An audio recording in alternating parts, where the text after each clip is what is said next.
Assalamualaikum warahmatullahi wabarakatuh. Kembali lagi bersama saya Farah Setiva Aditya dan rekan saya Alika Nugraha yang selama 30 menit ke depan akan menemani Anda dengan cerita-cerita menarik sepak bola hanya di propaganda program sepak bola untuk keluarga Anda. Beda dong, itu TV sebelah. Aduh Kak, Oke. kita langsung aja nih ya Kak. Ya. Jadi mungkin waktu pas kemarin-kemarin lah ya, waktu rame-rame corona, saya ini agak kaget Kak ngeliat berita bahwa ada penampilan gitulah di sebuah kebun anggur yang nyanyinya itu namanya Triswaka gitu. Oke. Dan di dalam line up penyanyinya ada namanya tuh Zinedine Zidane. Itu tampilannya botak gak? Sambil nanduk orang dia. Terus saya pikir, wah ini mah lelucon ya, Iya, karena kan iya. itu Plesetan namanya lah. Zinedine Zidane. Aneh banget. Aneh banget kan. Aduh. Dan ternyata emang nama aslinya Zinedine Zidane. Zidane-nya bener ya. Zinedine-nya bener. Nah terus saya tuh ngebaca artikel di Liga Laga nih Kak. Oke. Jadi artikel itu juga saya berpikir itu lelucon. Oke. Karena ada sebuah turnamen namanya Fifi World Cup. Enggak dong. Cupnya bener cup. Ini Vivi-nya doang, bukan FIFA. Vivi. Fifi Wild Cup. Iya, gitu. cup. Jadi mirip-mirip kan kalau kita biasa dengar tuh FIFA World Cup gitu. Dan sebenarnya ini Fifi Wild Cup. Gitu. Aduh. Dan nanti Kak akan menjelaskan apa Iya, Fifi Wild jadi emang ini sejarah, bukan sejarah ya. Nama Vivi Wild Cup ini memang beneran ada. Beneran ada ternyata. Tapi mungkin banyak yang nggak tahu ini adalah Siprus Utara sebenarnya. Asal mulanya dia menjadi juara dunia pada 2006 di Jerman. Iya, jadi itu ada emang kejuaraan yang ada di dunia ini. Cuma emang negara-negaranya negara-negara yang agak aneh-aneh lah. Kayak Siprus Utara kan siapa orang yang terkenal gitu ya. Nah tapi emang tajuknya ini bukan World Cup walaupun ya sejenis lah. Tapi ini disebutnya Wild Cup. Wild Cup. Gila, liar. Nah si Siprus ini mengalahkan waktu itu ketika juara dia mengalahkan wakil Afrika yaitu Zanzibar. Oh, udah lama banget. Negara aneh juga. Iya. Zanzibar. Dan kalau Alika sebenarnya kenapa Siprus bisa menang? Karena Zanzibar ini hati-hati banget Kak. Karena Siprus ini sedikit kena api dia kebakar. Wah bukan dong. itu Citrus. Virtus. Kenapa Citrus? Itu mah anggur. Nah jadi si FIFA Wild Cup ini tuh sebenarnya nggak diakui Kak sama FIFA Kak.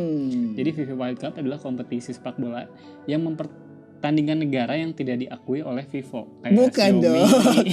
Redmi, yang sejenis dia saingan ya gak diakui. Bukan. Jadi ada totalnya tuh ada sekitar 6 partisipan Kak di gelaran pertamanya FIFA World Cup tahun 2006 ini. Ada Greenland, Siprus Utara, Zanzibar, Gibraltar, Tibet, dan Republik Sao Paulo. Wah, negara-negara yang saya tidak pernah dengar gitu. Iya. Keanggotaannya di FIFA gitu ya. Nah, si anggota FIFA ini yang tadi disebutin tadi tuh merupakan beberapa negara yang unik. Karena contohnya si Greenland aja merupakan negara otonomi khusus sebenarnya dari kerajaan Denmark. Jadi dia bagian negara Denmark sebenarnya dari kerajaan dan ada Denmark. fakta unik juga Kak. Apa tuh? Greenland itu tuh enggak green. Oh iya benar. Tapi kalau dipetakan, dipetakan hijau Greenland lagi namanya. Padahal mah aslinya bukan. Aslinya S. Sementara Iceland yang harusnya S, hijau. Emang agak aneh nih penamaan orang-orang nih.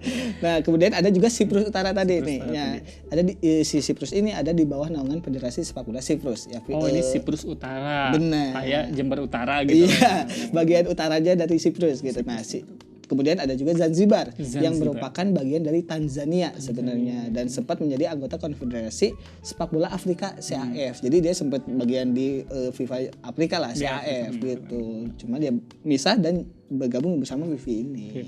Nah, sekarang terus ada juga tadi Gibraltar. Oke. Jadi Gibraltar kalau tadi kan Greenland ini bagian dari kerajaan Denmark. Gibraltar ini masih teritorinya Britania. Oke. Masih UK gitu, yang diklaim sama Spanyol. Nah, di ya. kemudian hari nih Gibraltar ini akhirnya menjadi anggota UEFA pada 2013 sampai sekarang dan menjadi anggota FIFA pada 2016. Oke. Ada fun fact-nya Kak. Apa nih? Alika tahu nggak Gibraltar itu diambil dari nama apa? Wah, saya cuma tahu Selat Gibraltar. Udah cuma itu doang. Saya nggak tahu gitu namanya. Dulu kan saya sering ngaji ya. Jadi wow. Ini informasi umum ya. Jadi kemampuan gaji saya yang dipertanyakan. Jadi Gibraltar ini dari kata Jabal Tarik. Jabal Tarik. Iya, artinya gunungnya Tarik. Oke. Jadi dulu itu saat pasukan Muslim masuk ke Eropa, itu lewat selat itu kan mau ke Spanyol. Dan kenapa disebut Jabal Tarik itu tuh dari nama Tariq bin Ziyad. Oh, Tariq itu nama orang ya. Orang, dan dia akhirnya menaklukkan Andalusia gitu kan. Makanya ngaji. Ini sejarah ya, bukan ke ngaji dong.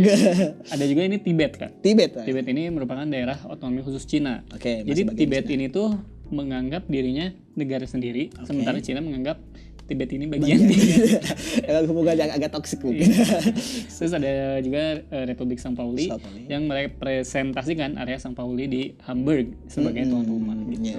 Nah, yang gak banyak tahu juga si FIFA World Cup ini sebenarnya punya banyak kekurangan lah. Kekurangannya ya. Karena turnamen pertama yang mereka adakan mendapatkan banyak kritikan. Justru banyak kritikan. Pada awalnya, karena banyak yang merasa cuma ya turnamen dagelan gitu aja, cuma lucu-lucuan lah. Orang yang gak diakui FIFA susah masuk ke FIFA, negara-negara bikin turnamen sendiri. Iya. Nah, karena di dalamnya juga tim-tim yang bertanding katanya tidak punya kualitas mumpuni. Jadi, dan juga itu ditambah dengan kemampuan penyelenggara atau panitianya ya kurang bisa seprofesional yang turnamen asli lah gitu. Harusnya pakai IO, ini pakai Karang Taruna. Mungkin ya sekelas karena konsumsinya nasi box gitu ya. Nah, terus ada contoh Kak, kenapa dianggap nggak kurang profesional? Iya, ini bukan hanya sebatas kita nyebut ya, tapi emang ada contohnya. Ada contohnya itu ada cerita saat si pemain Zanzibar ini dia menendang bola tinggi banget Kak. Oke. Kayak omongan tetangga saya. Wah. Dia ngomong tinggi. tapi rasanya nggak ada. Gitu. Nah, ini bola tuh kan keluar lapangan ya. Iya, pasti. Dan kalau nggak salah dia keluar lapangan karena nggak nyaman Kak di tempat kerja lah. bukan resign itu, nggak nyaman itu, beda lagi. Jadi saat bola keluar lapangan, mungkin keluar stadion ya maksudnya. Para pemain ini tuh nunggu agak lama. Bolanya cuma satu. Iya, karena panitia nyiapin bola pengganti. Kenapa ya? Nah, kemudian ada juga aturan-aturannya nih yang agak nyeleneh ketika ada di aturan pertandingan. Ini terutama di final, ketika si Prus Utara tadi menahan imbang si Zanzibar.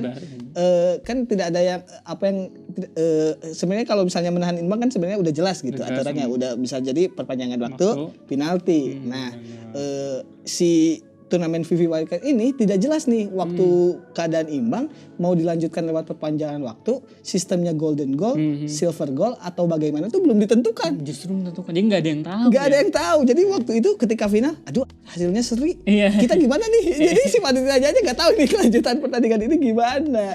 Ternyata waktu itu mungkin secara dirundingkan. Ya cepat kali ya. Iya cepat. Yaudah kita lanjut aja ke babak adu penalti lah. Dan waktu itu si Persela menang dengan skor 4-1. Yang mana Zanzibarnya juga bingung. Ini kenapa tiba-tiba penalti? Karena nggak ada peraturannya pada awalnya. Benar-benar. Dan mungkin panitianya bingung ya apakah akan golden goal, silver goal atau manusia silver. Tiba-tiba pemainnya dicat. Minta-minta.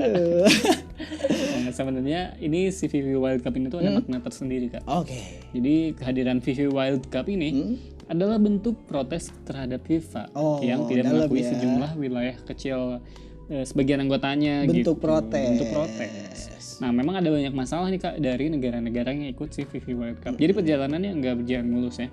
Misalkan tadi yang saya bilang Tibet ini dia bagian dari Cina. Dan kalau kita udah berhubungan sama Cina, wah udah serem lah gitu kan. Jadi mending jangan diperpanjang gitu. Nah, ini kan si Cina ini mengklaim Tibet bagian dari mereka, sama kayak Cina mengklaim kalau Taiwan itu bagian dari mereka. Gitu. Nah, ada juga kasusnya dari Siprus tadi. Siprus Utara ini bahkan tidak diakui oleh PBB karena ada invasi Turki pada tahun 1974. Pun dengan Zanzibar yang hilang setelah revolusi sosialis di Tanzania pada 1962. Sementara si Greenland yang tadi tidak bisa menemukan rumput yang kita bahas, ini membuat mereka tidak bisa menyelenggarakan pertandingan di bawah aturan FIFA. Jadi mereka kayak berkumpul yang kayak termarginalkan gitu, negara-negara kecil kita tidak diakui FIFA, ya udah bikin turnamen sendiri, bikin FIFA. Walaupun ya bentuk protes tadi gitu ya, kayak lucu tapi sebenarnya itu mungkin kekecewaan mereka juga. Wah, tapi Greenland masih mending sih nggak bisa numbuhin rumput. Om saya nggak bisa numbuhin rambut. Udah coba obat-obat belum? Udah nggak bisa tetap. Nah, tapi ya Kak, FIFA World Cup ini bikin para sepak bola dari daerah yang Malang ini merasakan permainan sepak bola yang bagus di stadion yang bagus pula. Ada sisi positifnya. Ada sisi positifnya, tapi Malangnya Malang yang mana nih? Wah, bahas lagi nama Malang deh. Ya, nah, terus ada nih strikernya Gibraltar ya, Rey Mysterio. Bukan dong. Rey Mysterio itu pemain gulat. Roy Cipollina ini dia mengaku bahagia bisa tampil di FIFA World Cup. Soalnya Kak, dia bilang bahwa ada 30.000 orang di Gibraltar dan ini adalah turnamen paling prestisius yang pernah mereka jalani gitu. Saking nggak ada turnamen resminya mungkin ya. Nah, si pelaksanaan FIFA World Cup ini juga walaupun ya tadi kita sebut sebagai ajang lelucon, ternyata menimbulkan banyak pertentangan di sisi lain karena panitia pelaksana namanya John Pomeranz menyebut kalau FIFA ini harus melawan FIFA dan kedutaan Cina di Jerman karena ya tadi mungkin ada kasus dengan Tibet. Tadi. Nah, si pejabat Cina ini sendiri bahkan mengirim surat kepada FIFA untuk tidak mengundang Tibet. Wah, emang Cina ini emang jadi lawan ya. Dan waktu itu tentu saja si FIFA ini karena merasa dia udah kuat dengan keanggotaannya udah menolak si surat tadi gitu. Dan FIFA pun menyatakan Kak kalau sebenarnya mereka itu bisa membatalkan pertandingan tersebut. Tapi FIFA nggak peduli gitu. Iya. Karena ya mungkin ngapain dibatalin gitu, maksudnya nggak setara juga kan sama FIFA dan ini kan diselenggarakannya sama Karang Taruna setempat ya. Iya, ini kan turnamen kecil-kecilan gitu, ngeganggu hajat banyak orang juga. Nanti FIFA datang, kita tinggal ngerahin ormas. Benar juga karena Karang Taruna ya isinya. Nah, selain itu si FIFA World Cup ini panitianya dia harus berusaha keras Kak. Karena waktu itu visanya Siprus Utara tuh nggak keluar. Bahkan ada masalah internal lain ya. Aduh. Nah, si usai pertandingannya si final tadi si Siprus lawan Zanzibar, para pemain seluruh delegasi itu turun ke lapangan untuk melakukan perayaan pasca kompetisi. Jadi emang kayak udah jadi ajang selebrasi aja buat semuanya. Ya, ada namanya Kepala Hubungan Masyarakat Asosiasi Sepak Bola Siprus Utara. Namanya Cengiz Uzun menyatakan agak Turki ya? Iya, menyatakan kalau alasan mereka mengikuti turnamen ini sendiri adalah untuk mengekspresikan diri gitu. Dia bilang FIFA bilang kalau kompetisi mereka Piala Dunia, tapi kenyataannya FIFA cuma soal uang. Mungkin juga ada bentuk kritisi gitu buat pelaksanaan FIFA yang selama ini cuma duit doang gitu. Nah, jadi dia bilang adalah tidak manusiawi menyingkirkan kami dari olahraga kata Uzun. Berat ternyata ya walaupun dagelan tadi ya. Menarik banget kayak Alika kan sering dijauhi teman-teman ya. Mungkin ini bisa kenapa jadi dengan nada menyenangkan ya nyebutinnya ya. Bisa jadi inspirasi ya. Benar, mungkin kita bikin orang-orang yang termarginalkan aja. Bikin turnamen sendiri aja sebagai bentuk protes gitu. Keren ini Vivi. Itu menarik banget bahasan kita di segmen pertama. Jangan kemana-mana, tetap di Propaganda Pergaulan Sepak Bola untuk Anda. Mantap.